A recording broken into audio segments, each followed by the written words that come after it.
At the beginning of August, we began following God's big story, looking at the full picture that takes us from creation to the birth of Jesus, why that was necessary, and the characters that we meet along the way. And so today we introduce to you Joseph. Good morning. This morning's reading is Joseph's dream, Genesis 37, 1-11. Jacob lived in the land where his father had stayed, the land of Canaan. This is the account of Jacob's family line. Joseph, a young man of 17, was tending the flocks with his brothers, the sons of Bilhah and the sons of Zilpah, his father's wives, and he brought their father a bad report about them. Now Israel loved Joseph more than any other of his sons, because he had been born to him in his old age, and he made an ornate robe for him. When his brothers saw that their father loved him more than any of them, they hated him and couldn't speak a kind word to him. Joseph had a dream, and when he told it to his brothers, they hated him all the more. He said to them, "Listen to this dream I had. We were binding sheaves of grain out in the field when suddenly my sheaf rose and stood upright, while your sheaves gathered around mine and bowed down to it." His brothers said to him, "Do you intend to reign over us? Will you actually rule us?" And they hated him all the more because of his dream and what he had said. Then he had another dream, and he told it to his brothers. "Listen," he said, "I had another dream, and this time the sun and moon and 11 stars were bowing down to me." When he told his father as well as his brothers, his father rebuked him and said, "What is this dream you had? Will your mother and I and your brothers actually come and bow down to the ground before you?"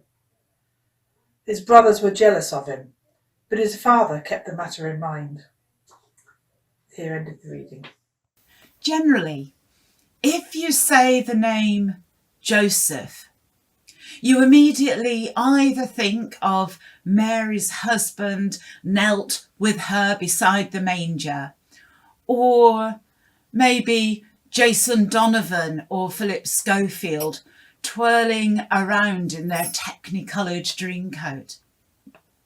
But as we've been hearing God's big story, his rescue plan for his lost children, Joseph takes it up another notch, as it's through him and his willingness to listen to and be guided by God that the brothers who would form the 12 tribes of Israel would be saved from famine and initially, until the time of Moses, allowed to flourish. But as we've seen in the characters that we've met so far, none of them were perfect. All were flawed, just as we are. And Joseph was no different. He was young. He had 10 brothers older than himself and one younger brother. And when he had visions of his brothers and his parents bowing down before him, he was foolish enough to tell them. Now, I have one older brother. He's 2 years older than me and we're very close. But that didn't stop a rivalry as far as I was concerned when we were younger. Andrew is a brilliant pianist, and by the time that I started to learn to play the piano at the age of 7, he was 9 and already composing. There was no way that I could compete with him and be as good as him, and so I gave up. Andrew passed his driving test first time, and I passed on my second test. And so on through the years. He never boasted. As I said, we were close, and I don't suppose he ever knew that I was jealous, that I always felt second best, not quite as good as him.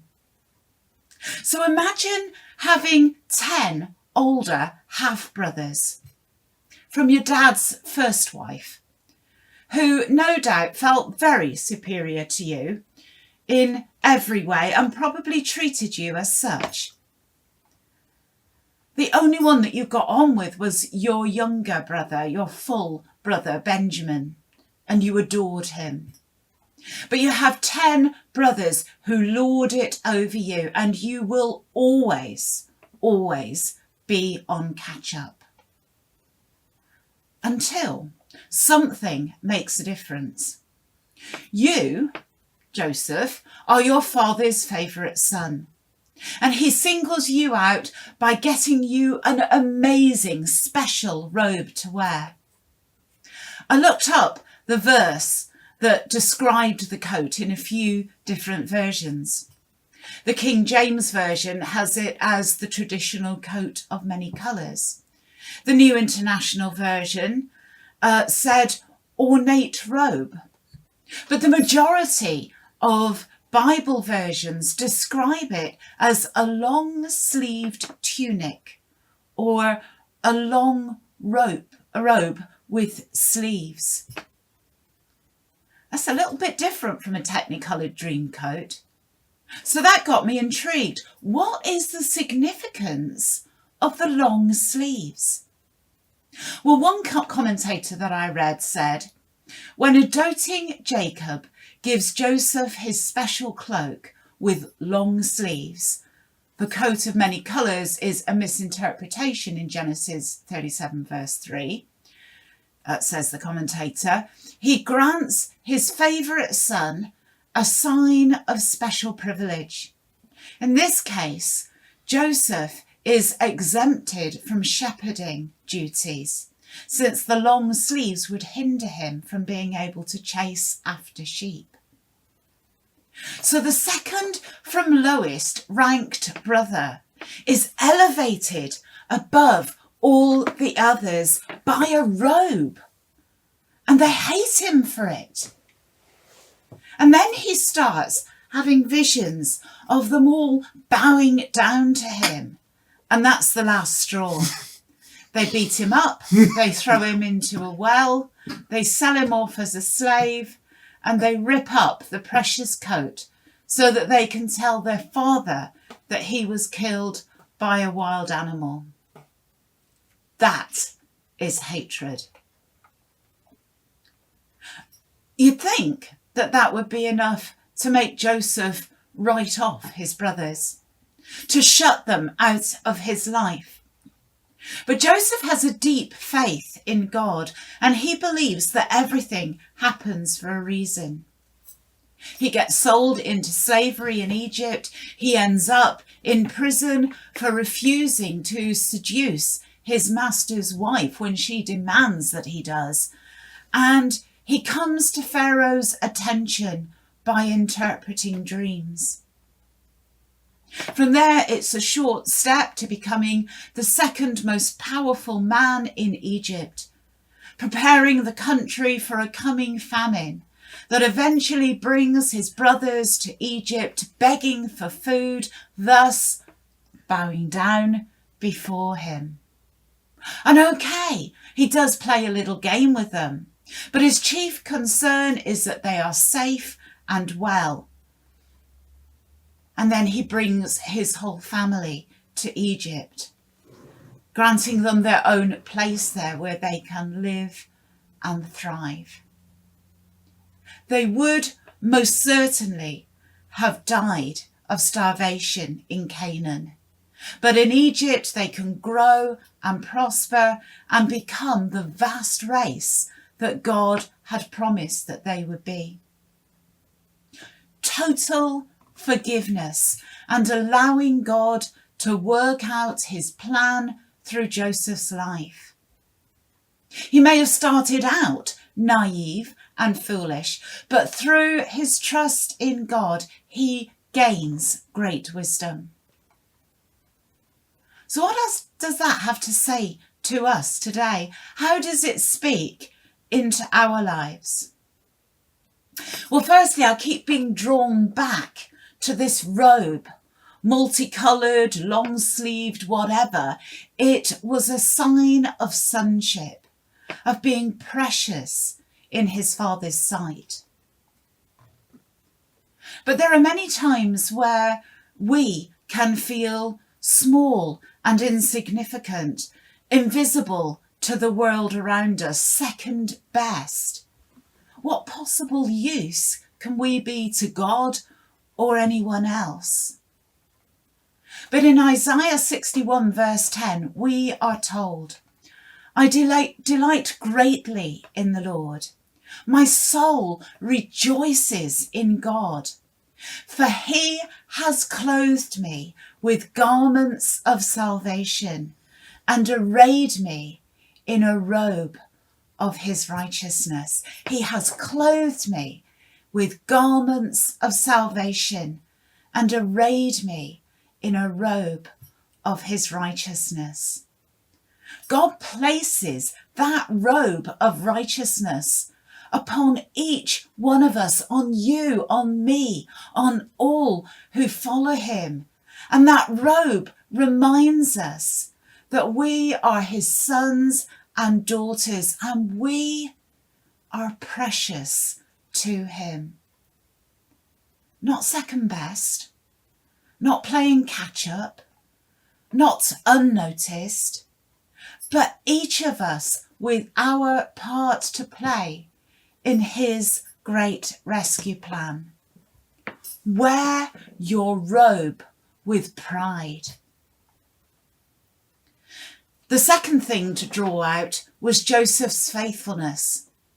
Even though everything was going wrong and he was afraid for his life and thrown into prison, he didn't for one moment doubt that God was with him.